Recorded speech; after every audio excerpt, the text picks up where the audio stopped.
ಸೋಮವಾರ ದಿವಸ ನಮ್ಮ ಮನೆ ಮುಂದೆ ವೇಷವಾಟಿಕೆಗೂ ಘಟನೆ ನಡೆದಿದೆ. ಆ ಘಟನೆಗೂ ನನಗೂ ಸಂಬಂಧವೇ ಇಲ್ಲ.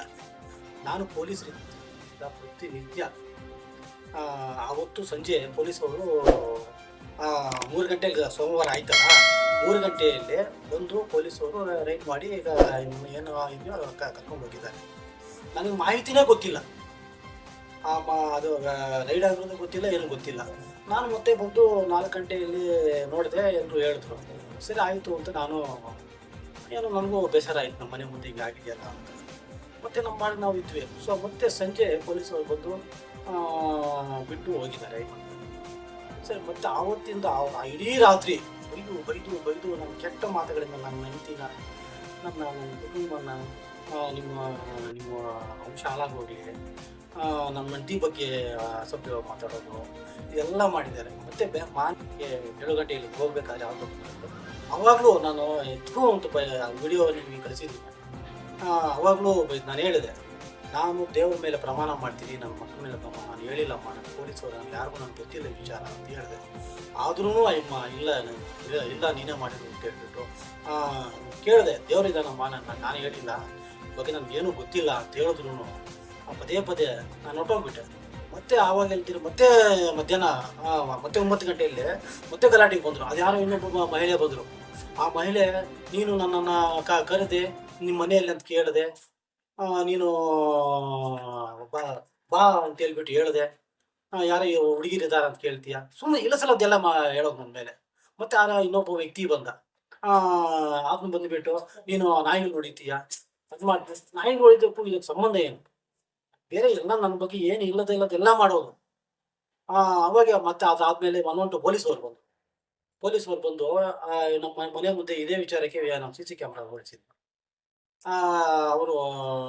ಅವರು ಹೇಳ್ತಾ ಇದ್ದಾರೆ, ನೋಡಮ್ಮ ಏನಾಗಿದ್ರೆ ಕಂಪ್ಲೇಂಟ್ ಹೋಗಿ ಪೊಲೀಸ್ ಸ್ಟೇಷನ್ ಕೊಡು. ಪೊಲೀಸರಿಗೆಲ್ಲ ಕೊಡಲ್ಲ, ನಿಮ್ಮ ಕತೆ ನೋಡ್ತೀನಿ ಅದೇನಂತ ಹೇಳ್ಬಿಟ್ಟು ಅಂತ್ಯ ಮಾಡ್ಬೇಕು ನಾವು ಅಂತ ಹೇಳ್ಬಿಟ್ಟು ಮಾತಾಡ್ತಾರೆ.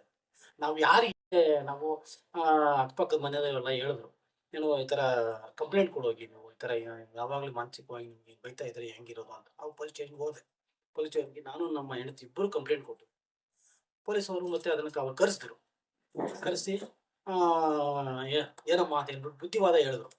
ನಾನು ಮುಂದ್ಗಡೆನೆ ಈ ಥರ ಹೇಳೋದು, ನೀನು ಮಾಡಿರೋದಕ್ಕೆ ಒಂದು ಕೆಟ್ಟದಾಗಿ ಮಾಡಿರಿದೆಯಾ, ಇದನ್ನು ಈ ಥರ ಮಾಡಬಾರ್ದು, ಅಕ್ಕಪಕ್ಕದ ಮನೆಗಳೆಲ್ಲ ಸಂಸಾರಗಳಿರೋದು ಅಂತ ಹೇಳಿದ್ರೆ ಆಯ್ತು. ಮತ್ತೆ ಹಾಸ್ಪಿಟ್ಲ್ಗೆ ಹೋಗಿ ಅಲ್ಲಿ ಪೊಲೀಸವ್ರ ಮೇಲೆ ಕೂಡ ಪೊಲೀಸರು ಹೊಡೆದಿದ್ದಾರೆ ಅಂತ ಹೇಳ್ತಾರೆ.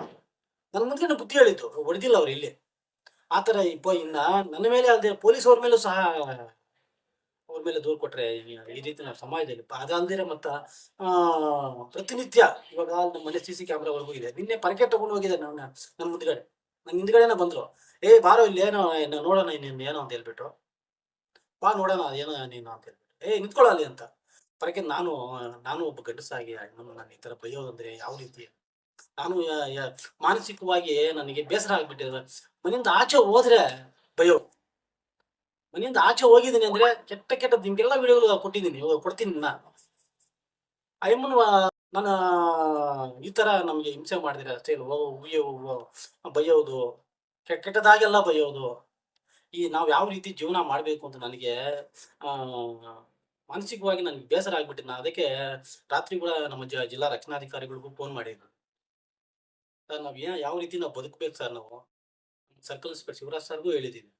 ಅವರು ಹೇಳಿದ್ದಾರೆ, ನೋಡಮ್ಮ ಈ ಥರ ಎಲ್ಲ ಮಾಡಬಾರ್ದು ಅಂತ.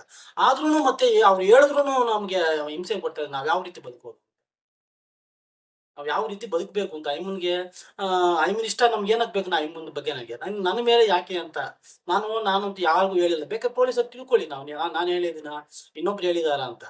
ಅದನ್ನೆಲ್ಲ ಬಿಟ್ಟು ನನ್ನ ಮೇಲೆ ಯಾಕೆ ಈ ಥರ ಹಿಂಸೆ, ನೀವೇ ಅದನ್ನು ನನಗೆ ಯಾಕೆ ಅಂತ ಇವಾಗ ನನಗಂತೂ ಮಾನಸಿಕವಾಗಿ ನೊಂದಿದ್ದೀನಿ.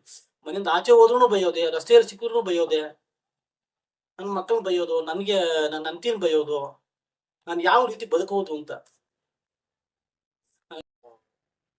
NCR ಹಾಕಿದ್ದಾರೆ ನಾನು ಹೇಳಿದ್ದಕ್ಕೆ. ಸರಿ, ಇನ್ನೊಂದ್ಸರಿ ಈ ಥರ ಘಟನೆ ಆದರೆ ಮತ್ತೆ ನೋಡೋಣ ಅಂತ. ಸರಿ ಆಯ್ತು ಸರ್, ನಾನು ಅವ್ರಿಗೆ ಹೇಳಿದ್ದಕ್ಕೆ ಸರಿ ಆಯ್ತು ಬಂದು ನನ್ನ ಪಾಡ್ ನಾನು ಇದ್ದೀನಿ. ಆದ್ರೂ ಬಿಡ್ತಾ ಇಲ್ಲ ಸರ್, ಪ್ರತಿ ನಿತ್ಯನೂ ಇದೆ ಸರ್. ನಾನು ಇನ್ನು ಈಗ ಈ ಚನ್ನಪಲ್ಲಿ ಸರ್ಕಲ್ ಅಲ್ಲಿ ಅಲ್ಲಿ ಸ್ವಲ್ಪ ಇವ್ರು ಇರ್ತಾರೆ ದೊಡ್ಡವರು, ಅವ್ರಿಗೂ ಹೇಳಿದ್ದೀನಿ, ಪೊಲೀಸ್ ಅವ್ರಿಗೂ ಹೇಳಿದ್ದೀನಿ. ನನಗೆ ಬೇಕಾದ ಹಿತೈಷಿಗಳಿಗೂ ಹೇಳಿದ್ದೀನಿ, ಎಲ್ಲರಿಗೂ ಹೇಳಿದ್ದೀನಿ ಸರ್. ಎಲ್ಲರೂ ಅಯ್ಯೋ ನೋಡಪ್ಪ ಈ ಅಮ್ಮ ಕೆಸರು, ಆ ಕೆಸರು ಮೇಲೆ ಕಲ್ಲು ಹಾಕಿ ನಾವು ಎದುರಿಸ್ಕೊಳ್ಳೋದಾಗ ಹಿಂಗೆ ಕೆಲವು ದಿನ ಹಂಗೆ ಏನೋ ಇದು ಮಾಡು. ಆದ್ರೂ ಇವತ್ತು ಇಷ್ಟು ಡೇಟ್ 6 3 ದಿನದಿಂದ ಈ ರೀತಿ ನನಗೆ ಮಾನಸಿಕವಾಗಿ ಹಿಂಸೆ ಕೊಡ್ತಾ ಇದ್ದಾರೆ. ನನಗೇನಾದ್ರೂ ನಾನೇನಾದ್ರೂ ಹೆಚ್ಚು ಕಮ್ಮಿ ಆದ್ರೆ ಆಯ್ಮನೆ ಸರ್ ಜವಾಬ್ದಾರಿ. ಯಾಕಂದ್ರೆ ನನಗೆ ಮಾನಸಿಕವಾಗಿ ನಾನೇ ತಪ್ಪು ಮಾಡಿದೆ, ನಾನು ಬೇರೆ ಏನಾದ್ರು ಬೇರೆ ರೀತಿ ನಡ್ಕೊಳ್ಳಿ. ಸುಮ್ಮನೆ ನನ್ನ ಮೇಲೆ ಬೈಯೋದು, ರಸ್ತೆಗಳಲ್ಲಿ ಸಿಕ್ಕರೆ ಇದು ಮಾಡೋದು, ಏನ್ ಸರ್ ಅದು? ಈಗ ಏನೋ ಬಂದಿದೆ ಅಂತ ನಮ್ಮ ತಾಯಿ ಅದನ್ನ ಓಡಿಸಿದ್ದಾರೆ. ಆವಾಗ ನಮ್ಮ ತಾಯಿನ ಸಿಕ್ಕಾಪಟ್ಟೆ ಅಲ್ಗಮ್ಮದಿಗಳೆಲ್ಲ ಬೈದು, ಇವೆಲ್ಲ ಈ ಕಡೆ ಎಲ್ಲಾರು ಗೊತ್ತು, ಮನೆಗಳವ್ರಿಗೆಲ್ಲ. ಆವಾಗ ನಾವು ನಮ್ಮ ತಾಯಿನ ಯಾಕಪ್ಪ ಈ ತರ ಬೈತಾರೆ, ನಾನು ಆವಾಗತ್ತೆ ಒಂದು 8 ತಿಂಗಳಾಯ್ತು CC ಕ್ಯಾಮ್ರಾ ಹಾಕ್ದೆ. ಯಾಕೆ ಸುಮ್ಮನೆ ಇವಾಗ ಮಹಿಳೆ ಇನ್ನೊಂದು ದಿವಸ ನನ್ನ ಮೇಲೇನು ಬರ್ತಾರೆ, ಇನ್ನೊಬ್ಬರ ಮೇಲೆ ಬರ್ತಾರೆ ಅಂತ ನಾನು CC ಕ್ಯಾಮ್ರಾ ಹಾಕ್ದೆ. ನಾನು ಆಯಮ್ಮನಿಗೂ ನನಗೆ ಯಾವುದೇ ದ್ವೇಷ ಇಲ್ಲ. ಆಯಮ್ಮನ ನಾನು ಮನೆ ಕಟ್ಟಿದ್ದೆ ಒಂದು 4 ವರ್ಷ ಆಯ್ತು. ಆಯಮ್ಮನ ನನಗಿಂತ ಮುಂಚೆ ಕಟ್ಟಿದ್ದಾರೆ. ನನ್ಗೇನು ಆಯಮ್ಮನ ಮೇಲೆ ನಾನು ಯಾವತ್ತೂ ಓದೋರು ಅಲ್ಲ. ಆಯಮ್ಮನ ಪಾಡು ನನಗೆ ನನ್ನ ಕಷ್ಟಗಳ ನನ್ನ ಬಾಧೆಗಳ ನಮ್ಗೆ ಇರುತ್ತೆ. ಆಯಮ್ಮನ ಹೆಸರೇನು? ಪದ್ಮಮ್ಮ, ಪದ್ಮಮ್ಮ. ಹೇಳಿಲ್ಲ ಸರ್, ಯಾರಿಗೂ ಹೇಳಿಲ್ಲ ಸರ್. ನಾನು ಯಾರಿಗೇ ಆಗ್ಲಿ ನಾನು ಅದ್ರ ಬಗ್ಗೆ ಹೇಳಿಲ್ಲ. ಬೇಕಾದ್ರೆ ಪೊಲೀಸವ್ರು ಕೇಳಿ ನೀವು, ಶಂಕರ ಕೊಟ್ಟಿದ್ದಾನ, ಇನ್ನೊಬ್ರು ಹೇಳಿದಾರ ಅಂತ ನಿಮ್ಗೆ ಗೊತ್ತಾಗುತ್ತೆ. ನನ್ನ ಮೇಲೆ ಸುಮ್ಮನೆ ಯಾಕೆ ಸರ್ ನನ್ನ ಮೇಲೆ ಈ ಥರ ದ್ವೇಷ ಮಾಡ್ತಾರೆ? ಕಂಪ್ಲೇಂಟ್ ಕೊಟ್ಟಿದ್ದೀನಿ, ಅವರು ಹೇಳಿದ್ದಾರೆ ಒಂದು ವೆಯ್ಟ್ ಮಾಡಪ್ಪ ಒಂದು 4-5 ದಿವಸ. ಸುಮ್ಮನೆ ಇನ್ನು ನೋಡಿ, ಮೊನ್ನೆ ನೀವು ಮುಂದ್ಗಡೆ ಬುದ್ಧಿ ಹೇಳಿ ಕಳಿಸಿದಾಗಲೇ ಹಾಸ್ಪಿಟಲ್ ಹೋಗಿ ಅಡ್ಮಿಟ್ ಆಗಿ ಪೊಲೀಸರು ಹೊಡೆದಿದ್ದಾರೆ ಅಂತ ಹೇಳ್ತಾರೆ. ನನ್ನ ಮುಂದೆ ಹೊಡೆದಿಲ್ಲ, ಅವರು ನನ್ನ ಮುಂದೆ ನಾವು ಬುದ್ಧಿ ಹೇಳಿದ್ರು, ನೋಡಮ್ಮ ಈ ಥರ ನೀನು ಮಾಡೋದು ಸರಿ ಇಲ್ಲ, ಮನೆಗೆಲ್ಲ ಸಂಸಾರಗಳಿರೋರು ಅಂತ ಹೇಳಿ ಬುದ್ಧಿ ಹೇಳಿದ್ರು ಅಷ್ಟೇ ಹೊರತು ಆಮೇಲೆ ಹೊಡೆದಿದ್ದು ಇನ್ನೊಂದು ಏನೂ ಇಲ್ಲ, ಈ ಥರ ಮಾಡಿಲ್ಲ. ಆಯಾ ಪೊಲೀಸವ್ರ ಮೇಲೇನೆ ಹೋಗ್ತಾರೆ ಅಂದ್ರೆ ಯಾವ ರೀತಿ? ಯಾವ